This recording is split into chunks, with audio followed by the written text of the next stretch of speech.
మోకాళ్లలో గుజ్జును పెంచి నొప్పిని తగ్గించి సర్జరీని దూరం చేసే ఫ్రీడమ్ వాక్. నమస్తే, వెల్కమ్ టు సుమన్ టీవీ. పుట్టినూరికి పెరిగిన ప్రాంతానికి సేవ చేయటం అంటే అది చిన్న విషయం కాదు. చాలా మంది ఈ రోజుల్లో పుట్టి పెరిగింది పల్లెటూరైనా తమ విద్యాభ్యాసం పుట్టినూరులో జరిగిన తమ ఆదాయం మాత్రం అమెరికాలో ఎదుర్కొంటున్నారు.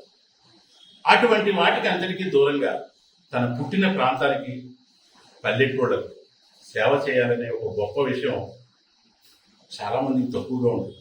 అయితే మనం ఇప్పుడు పరిచయం చేయబోయే వ్యక్తి మాత్రం వీటన్నిటికీ చాలా దగ్గరగా ఉన్నారు. ఉన్నత విద్య చదువుకున్నారు. చదువుకోవడమే కాదు, తన సహధర్మచారిని కూడా తనతో పాటు ఉంచుకున్నారు. విద్య అనేది దొంగిలించబడనది. అటువంటి విద్యా మార్గాన్ని ఎన్నుకున్నారు.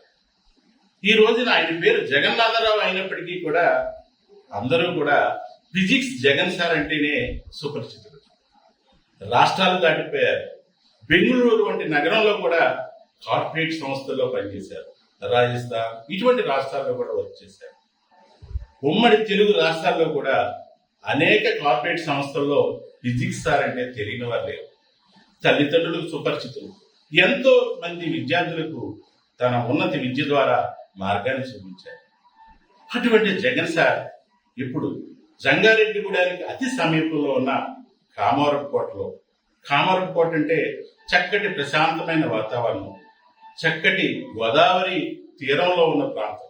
ఇటువంటి ప్రాంతంలో ఈ ప్రాంతం వారికి చక్కటి విద్య అందించాలనే ఉద్దేశంతో తపస్వి అనే ఎడ్యుకేషన్ సంస్థను స్థాపించారు.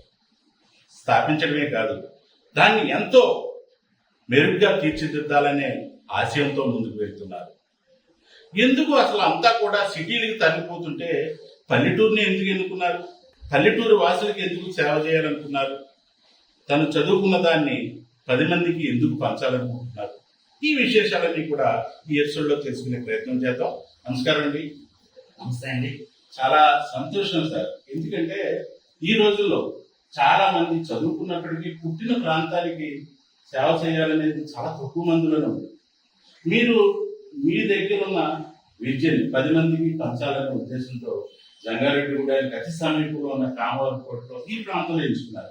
నిజంగా ఇదంతా పెట్టుబడి చూస్తే చాలా ఎక్కువ అవుతుంది. ఎందుకు ఇలాగా మీరు ఎన్నుకున్నారు? అంతా కూడా కమర్షియల్ గా ఆలోచించి ఈ రోజుల్లో ఎందుకంటారు ఈ మార్గం ఎందుకు ఎన్నుకున్నారు? అసలు మీరు చాలా మంచి ప్రశ్న అడిగారండి.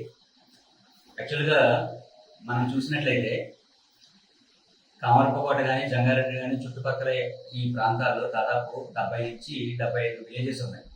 వీళ్ళందరూ కూడా కల్టివేషన్ మీద డిపెండెన్స్. పిల్లల్ని స్కూల్కి పంపిస్తున్నామా, సాయంత్రం ఇంటికి తీసుకొస్తున్నారా లేదా అనేది చూస్తున్నారు తప్ప ఆ పిల్లలలో నాలెడ్జ్ ఎంతవరకు ఉంటుంది, స్కిల్ ఎంతవరకు ఉంటుంది, వాళ్ళు ఎంతవరకు డెవలప్ చేస్తున్నాం అనే దాని మీద కాన్సన్ట్రేట్ చేసే పరిస్థితి తల్లిదండ్రులకి లేదు. దానివల్ల మీరు అబ్జర్వ్ చేసినట్లయితే ఉభయ గోదావరి జిల్లాలో కానీ లేకపోతే మనం చూసుకున్న ఈ 2 మండలాల్లో జంగారెడ్డి కామారపుకోట మండలాల్లో కానీ తెలివైన విద్యార్థులు ఉన్నప్పటికీ కూడా ఇక్కడ నుంచి ఒక ఐఏఎస్ ఆఫీసర్ కానీ, ఒక ఐపీఎస్ ఆఫీసర్ కానీ, ఒక ఐఆర్ఎస్ ఆఫీసర్ కానీ, లేకపోతే మంచి సివిల్ సర్వెంట్ కానీ బయటికి రాలని పరిస్థితి. అందుకని ఎప్పటికీ కూడా ఈ విలేజెస్ అన్ని కూడా వెనకబడిన ప్రాంతాలకే ఉండిపడ్డాయి. నేనేం చేశానంటే నా ఉద్దేశంతో ఇక్కడి నుంచి చాలా మంది విద్యార్థులు చదువుకుని విజయవాడ, రాజమండ్రి, హైదరాబాద్ లేకపోతే వైజాగ్ లాంటి కార్పొరేట్ సంస్థలకు వెళ్ళి అక్కడ ఉండే పడే ఇబ్బందులు ఏవైతే నేను కళ్ళతో చూశానండి. లక్షల ఫీజులు కట్టినప్పటికీ కూడా ఇక్కడ మన స్కిల్ ఓరియంటెడ్ సబ్జెక్ట్ అందించకపోవడంతో అక్కడ ఉన్న విద్యార్థులతో వెనకబడిపోయి చివరికి బాగా చదవలేక డిసప్పాయింట్ అయిపోయి కాన్సన్ట్రేషన్ లెవెల్స్ తగ్గిపోయి బాగా చదివే పిల్లలు కూడా వెనకబడే పరిస్థితి వచ్చి చివరికి వాళ్ళు ఏ కాంపిటేటివ్ ఎగ్జామ్ లో కూడా ముందుకు వెళ్ళలేని పరిస్థితి నెలకొంటుంది. దీని అంతటికీ కారణం ఏంటి, దీని ఆరిజిన్ ఏంటి అనేది నేను తెలుసుకునే ప్రయత్నం గత 4-5 సంవత్సరాలుగా చేస్తూ మన ఏరియాలో ఉన్నటువంటి ఎంత తెలివైన విద్యార్థులు అక్కడికి వచ్చినప్పటికీ ఎందుకు వెనకబడి ఉంటున్నారు కాబట్టి నేను ముందుకు తీసుకెళ్లే ప్రయత్నం మనం చేయాలి అనే ఆలోచనతో వాళ్ళకి మనం ఏదో ఒక విద్య రూపంలో వాళ్ళకి మనం చేయాలనే ఆలోచనతో ఈ రోజు మీ ముందుకు రావడం జరిగింది. బట్ ఆ విద్యార్థులు ఎవరైతే ఉన్నారో విజయవాడ, హైదరాబాద్ లేకపోతే వైజాగ్, రాజమండ్రి లాంటి టౌన్స్ కి వెళ్ళి అక్కడ ఉన్న పరిస్థితులకి అకష్టం కాలేక అక్కడ ఉన్న పరిస్థితులకి ఇబ్బంది పడి వాళ్ళు వెనక్కి వచ్చే పరిస్థితి కనపడుతుంది. అలాంటి పిల్లలకి మంచి ఎడ్యుకేషన్ మనం ఇక్కడే ప్రొవైడ్ చేసినట్లయితే, అంటే నాలెడ్జ్ తో కూడిన ఎడ్యుకేషన్, స్కిల్ తో కూడిన ఎడ్యుకేషన్ మనం ఇక్కడే ప్రొవైడ్ చేసినట్లయితే ఖచ్చితంగా మన ఏరియా నుంచి కూడా చాలా మంది పిల్లల్ని భావి భారత పౌరులుగా తీర్చిదిద్దాలనే ఉద్దేశంతో నేను ఈ విలేజ్ ని ఎంచుకోవడం జరిగింది. ఆర్థికంగా వర్కౌట్ అవుతుందా అనేది నేను ఇప్పుడు దాని గురించి ఆలోచించట్లేదండి. నేను కార్పొరేట్లో పనిచేశాను, వేరే వేరే స్టేట్లో పనిచేశాను, నేను ఏదో సంపాదించుకున్నాను, 4 రూపాయలు వెనకేసుకున్నాను, ఓకే. బట్ దీనికి సార్థకత ఏంటి? దీని సార్థకత నాకు కావాల్సిన లైఫ్ అంబిషన్ ఒకటే. ఈ ఏరియా నుంచి ఉండే పిల్లలు ఎవరైతే ఉన్నారో వీళ్ళు గ్లోబల్ లీడర్స్ గా డెవలప్ అవ్వాలి. ఇది కాన్సెప్ట్. ఈ కాన్సెప్ట్ తో మనీ కోసం నేను ఎప్పుడు ఆలోచించలేదండి. ఆలోచించకుండా వీళ్ళకి నేను ఇచ్చే అవకాశాలు ఎలా ఉండాలి అంటే, మన పిల్లాడు ఈ స్టేట్ లో కాదు, ఏ స్టేట్ లో అయినా సరే, లేదా దేశంలో ఏ మారుమూల ప్రాంతానికి వెళ్ళినా, లేదా ప్రపంచంలో ఏ మారుమూల ప్రాంతానికి వెళ్ళినా సరే, వాడి ప్రత్యేకతను చాటుకునే విధంగా నేను ఈ రోజు మనం తయారు చేయాలని నిర్ణయించుకున్నాను. దాంట్లో భాగంగా వీళ్ళకి గ్లోబల్ ఎడ్యుకేషన్ ఇవ్వాలనే ఒక ఆలోచనతో నేను ముందుకు వచ్చాను.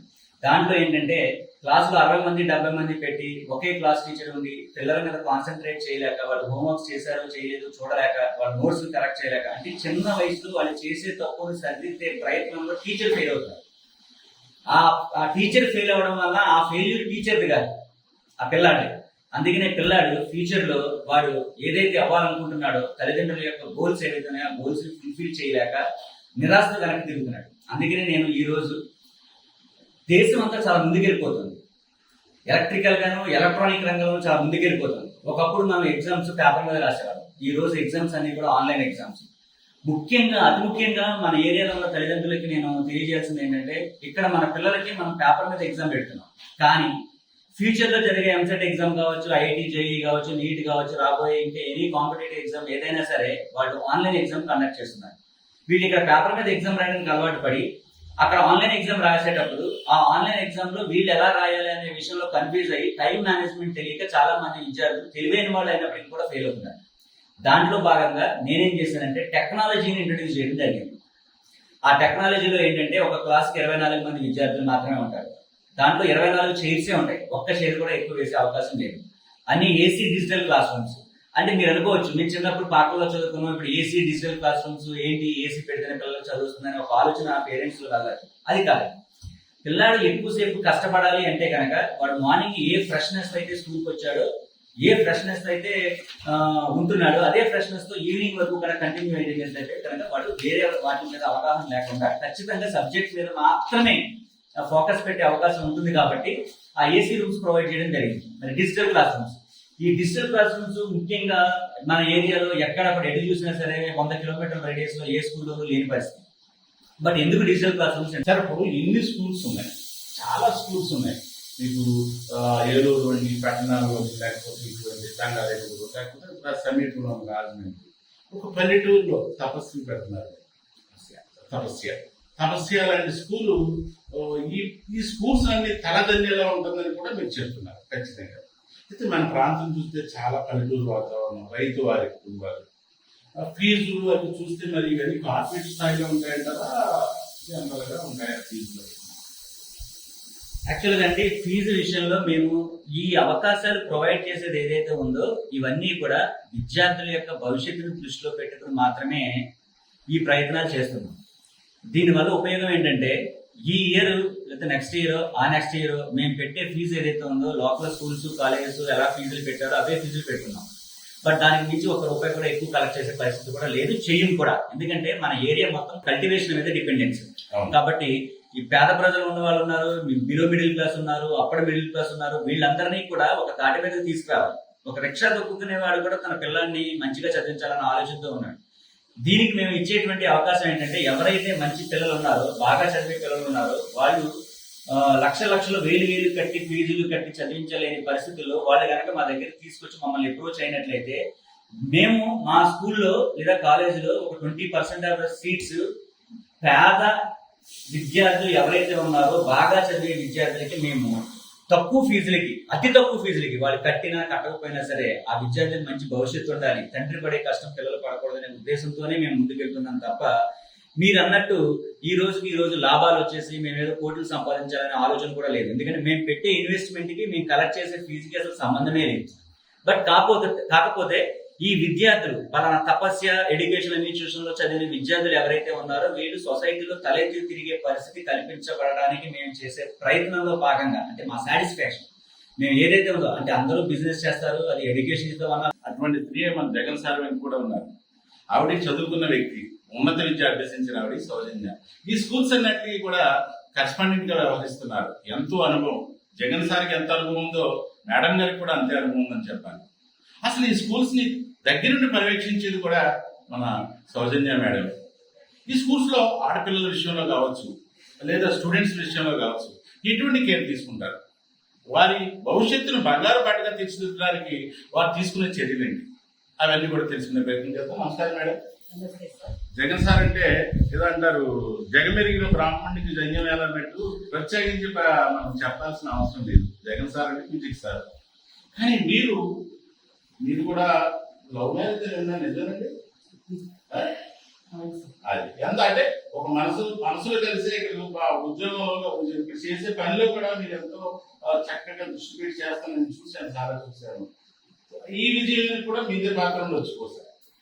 సార్ మాకు బ్యాక్ బోన్ అయితే జగన్ సార్. సో సార్ చెప్పిన సజెషన్ ప్రకారం మేము ప్రొసీడ్ అవుతాము. ఇప్పుడు మేము పాటించే కరికులం ఏదైతే ఉందో అంతా కూడా సార్ ఎలా అయితే మాకు మోడిఫై చేస్తారో మేము అలాగే ఫాలో అవుతాం.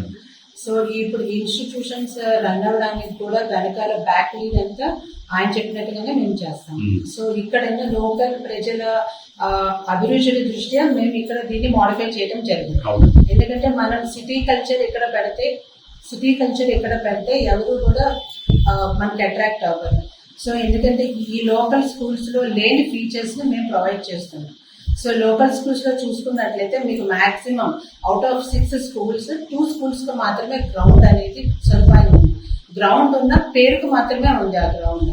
సో దాన్ని మేమేం చేస్తున్నామంటే మేము 4.5 acres లో బిల్డింగ్ అనేది కన్స్ట్రక్ట్ చేస్తున్నాము. దాంట్లో only half of the part building construction ఉంటుంది. మిగతా half of the part we're leaving it for games, outdoor games. ఎందుకంటే ఇప్పుడు ఒక బాయ్ ఆర్ గర్ల్ కి మెంటల్ ఫిట్నెస్ ఎంత ఇంపార్టెంటో ఫిజికల్ ఫిట్నెస్ కూడా అంతే ఇంపార్టెంట్. ఇప్పుడు ఇంటికి మన దగ్గరికి మార్నింగ్ 9కి వస్తారంటే they will start by 7 o'clock at their houses. మళ్ళీ నైట్ ఇంటికి వెళ్ళేసరికి 7:30, 8 అవుతుంది. By that time they can't play they. So అందుకని ఫిజికల్ ఫిట్నెస్ క్రియేట్ చేయడానికి మేము ఒక ప్లే జోన్ ని క్రియేట్ చేశాము మా గ్రౌండ్ లో. And indoor and outdoor games. Indoor games అంటే ఫస్ట్ క్లాస్ నుంచే ఒక స్టూడెంట్ కి చెస్ ఎలా అంటే చెస్ పాయింట్స్ ఏమి ఉంటాయి, or carrom board we will play, make them play. So ఇలా మనం లూడో గేమ్స్ అని అలా కొంచెం మెంటల్ ఫిట్నెస్ వచ్చే గేమ్స్ అని కూడా ప్రొవైడ్ చేస్తాం.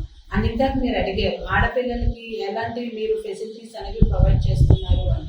సో ఆడపిల్లలు హైజీనిక్ గా ఉండడానికి అండ్ వాళ్ళకి ఎందుకంటే compare to a boy child, girl child కి ఎక్కువ ఫిట్నెస్ అనేది important. Why? Because they have to lead a family afterwards. So దానికి అనుగుణంగా వాళ్ళని మేము మోరల్ గా సపోర్ట్ చేస్తూ వాళ్ళకున్న పర్సనల్ ఇష్యూస్ కూడా నేను దగ్గర ఉండి చూసుకుంటూ వాళ్ళని మంచి ఫిజికల్ ఫిట్నెస్ గా మెయింటైన్ చేయడానికి నేను కోఆపరేట్ చేస్తాను. సో ఇప్పుడు జనరల్ గా మనం అబ్జర్వ్ చేసినట్లయితే చాలా స్కూల్స్ లో లేడీ చిల్డ్రన్ అంటే గర్ల్ చిల్డ్రన్ మార్నింగ్ ఇంటి నుంచి బయలుదేరాక మళ్ళీ ఈవినింగ్ దాకా కూడా వాళ్ళు అంటే కొంచెం వాష్రూమ్స్ ఇబ్బంది అయ్యి కొంచెం హైజీనిక్ గా లేకపోవటము, లేకపోతే వాళ్ళు కొంచెం సరైన ప్రొవిజన్ లేకపోవడం వల్ల వాళ్ళు స్కూల్స్ లో వాష్రూమ్స్ కి వెళ్ళడానికి ఇబ్బంది పడుతున్నారు. సో దానికి మేము separate hygienic washrooms every time అంటే ఒక హెల్పర్ ని అక్కడ పెట్టాము. సో వాళ్ళకి ఇబ్బంది లేకుండా separate washroom for girls. So ఇంకా వాళ్ళు ఎక్కువ వాటర్ తాగేలాగా, సో అలా వాళ్ళకి హైజీనిక్ కొంచెం గైనిక్ ప్రాబ్లమ్స్ అనే ఇష్యూ రాకుండా మేము దాన్ని ప్లాన్ చేసి దాన్ని ప్రాపర్ గా అయ్యేలాగా చూస్తాం.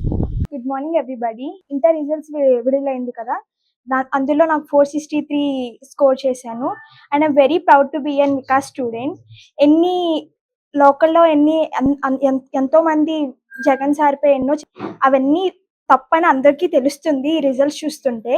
అండ్ జగన్ సార్ ఎన్ని ప్రాబ్లమ్స్ వచ్చినా మాతో నిలిచి మమ్మల్ని ఎంతో ఎంకరేజ్ చేసి మోటివేట్ చేసి మమ్మల్ని ఈ రిజల్ట్ సాధించడానికి మొత్తం కారణం జగన్ సార్. అండ్ స్టాఫ్ కూడా ఎక్సలెంట్ స్టాఫ్, అసలు మాటలు లేవు.